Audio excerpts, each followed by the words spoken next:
오늘 리뷰할 책은 5분의 기적 EFT입니다.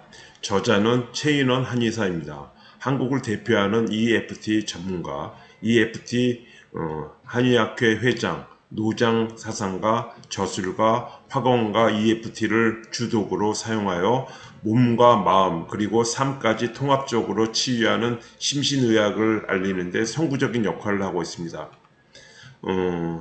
아마 생소할 겁니다. 그렇지만 해결하고 싶은 증상을 말로 표현하면서 경락의 어떤 경혈점을 두드려 거의 모든 심리적, 육체적 문제를 해결하는 기법입니다.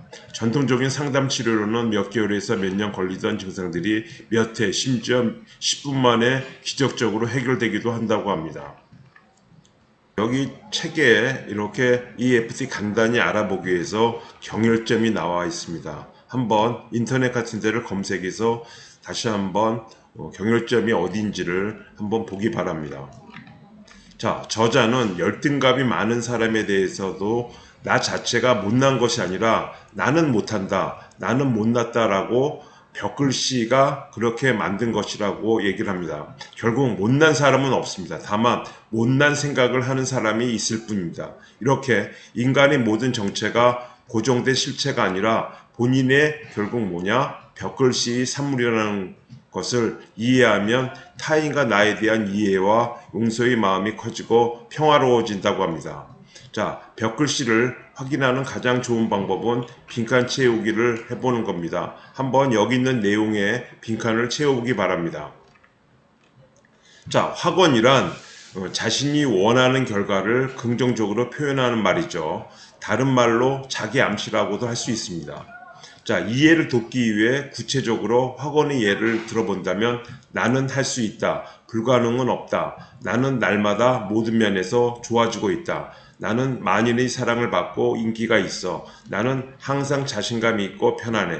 이런 확언은 우리 가능성을 확대하고 성장시키고 심지어 병도 고칩니다. 하지만 현실에서 우리는 이와 반대되는 부정적인 자기 암시를 많이 합니다. 나는 항상 왜 이 모양이야? 내가 하는 것이 다 그렇지. 나는 늘 우울해. 도전은 위험해. 안전이 최고야. 이런 부정적인 자기 암시는 우리와 타인과 세상의 발전과 가능성을 억압합니다.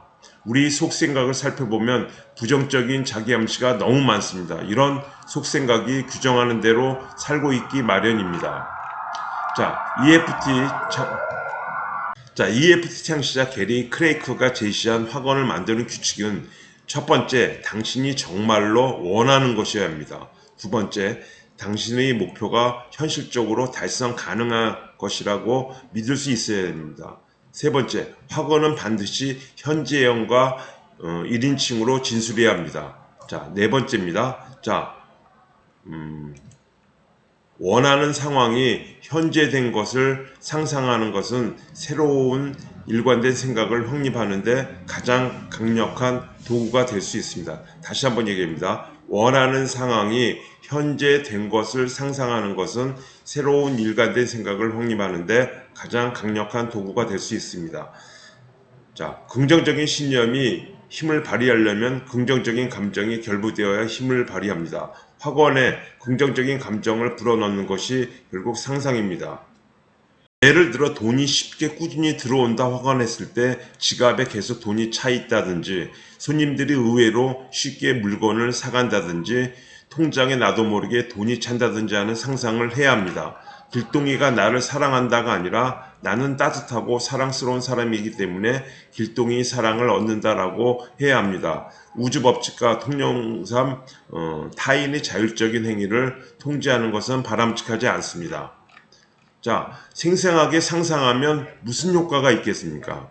자, 우리가 원하는 현실을 생생하게 상상함으로써 바로 여기에서 직접 그것을 경험할 수 있고 그렇게 믿게 되고 행동이 바뀌는 겁니다. 새로운 체중을 원하는가? 그러면 먼저 날씬해져서 한라산을 가볍게 올라가는 모습을 상상하라. 이렇게 새로운 현실을 생생하게 상상해 보는 겁니다. 그러면 당신의 상상은 당신을 그 방향으로 데려가기 시작합니다. 얼마 후 당신은 현재의 위치를 만족하지 않게 되고 자신에 관한 새로운 미래상에 도달할 것이고, 자, 변화가 일어나는 방식으로 행동할 겁니다. 자, 어느 대학 농구 선수들을 세 개의 집단으로 나누어 각 집단은 이틀에 한 번씩 30분간 자유투 연습, 을 집단은 매일 20분간 자유투를 연습하는 상상, 병 집단은 그냥 두었습니다. 한 달 후의 갑의 자유투 성공률은 40% 향상, 을은 38%, 병은 향상이 없었습니다. 곧 상상 훈련과 실제 훈련이 거의 비슷한 효과를 낸다는 것입니다. 목표를 달성하려면 방법을 알아야 한다가 일방적이지만 게리 크레이크는 먼저 성공했다고 믿고 느껴야 성공할 방법이 보인다는 것입니다. 자, 확언과 상상을 하게 되면 뇌의 망상체라는 안테나는 새로운 현실의 의미를 두고 그것에 맞추게 된다고 합니다. 즉, 우리에게 그런 현실에 도달하는 방법을 결국은 찾아준다고 합니다. 자, 당신이 원하는 것을 이루는 방법은 이미 존재하고 있습니다. 하지만 당신의 인식 영역 바깥에 머물고 있죠. 이제 학원으로 당신의 안테나가 그 방법을 당신에게 찾아주게 합니다. 자, 한번 실습입니다. 자, 눈을 감고 빨간색을 떠올려 봅니다. 자, 마음속으로 빨간색을 생생하게 상상해 보라. 그리고 눈을 뜨고 방 안 주변을 둘러봅니다. 빨간 것들이 여기저기 마구 튀어나오지 않는가? 이런 심리적인 실험에 따르면 우리는 사물을 있는 그대로 보는 것이 아니라 마음속에 기대하고 있는 것을 본다는 겁니다. 그래서 같은 것을 보아도 사람마다 실제로 다르게 보게 된다는 것입니다. 자, 시험에 서너 번 자꾸 낙방한 사람들이 있다고 합니다. 당연히 이 사람은 시험만 생각하면 불안해지죠. 자, 붙을 수 있을까? 난 시험에 약해 등의 생각이 자꾸 들기도 합니다. 이것도 신념이며 믿음입니다. 신념에는 강한 감정이 결합되어 있고 이 감정이 그 신념을 유지하는 힘을 작용합니다. 자, EFT는 10년 뒤에 배어있는 좌절, 분노 등의 감정을 확실하게 지워줍니다. 감정이 탈색된 신념은 그저 수많은 떠도는 생각들 중에 하나로 바뀌게 된다는 겁니다. 나는 멍청해. 나는 되는 게 없어. 나는 자신감이 없어 등의 신념도 그 이면에 있는 게 뭐냐? 결국 감정인데 좌절감, 분노, 무력감 등의 온갖 감정 등을 싹 지워버리고 나면 아까는 그 생각하니 답답하고 가슴이 아팠는데 이제는 그저 무덤덤해요라고 합니다.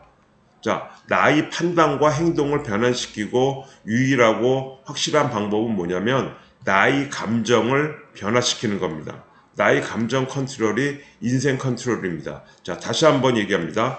나의 판단과 행동을 변화시키는 유일하고 확실한 방법은 나의 감정을 변화시키는 겁니다. 나의 감정 컨트롤이 인생 컨트롤이 됩니다.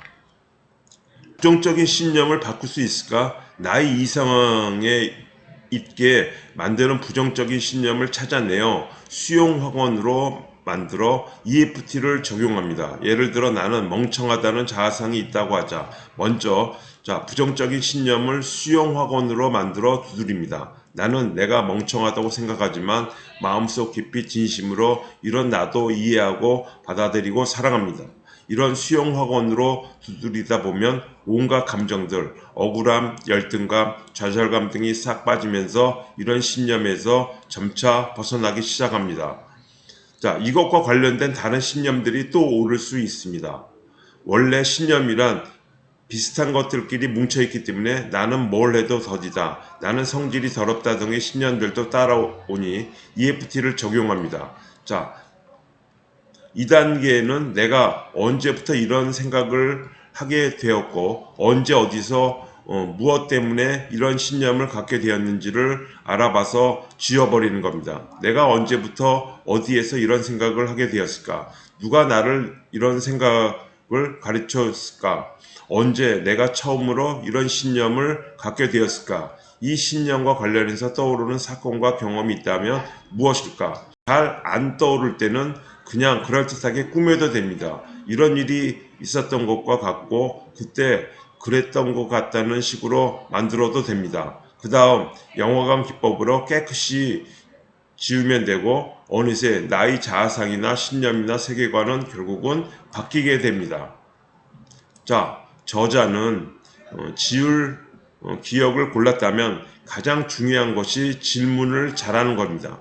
그 사건에 대해서 무엇이 보이고 들리고 느껴지고 어떤 생각과 감정이 드나요? 이 질문을 반복하면 그에 맞는 대답을 하게 되고 이 대답에 EFT를 적용하면 나중에는 그 사건이 더 이상 생각나지 않거나 아무런 느낌이 들지 않는다고 주장합니다. 예를 들어 한 여성 교통사고 기억에 영화관 기법을 쓸 때의 대화입니다. 이 여성은 백화점 지하 주차장에 들어가다가 주차권을 받는 곳에서 서 있는 앞차를 박았고 그 뒤로 백화점 지하 주차장처럼 회전하면서 내려가는 좁은 길에서는 앞차를 박을 것 같은 두려움이 너무 심해서 이런 주차장에서는 아예 운전을 못했다고 합니다.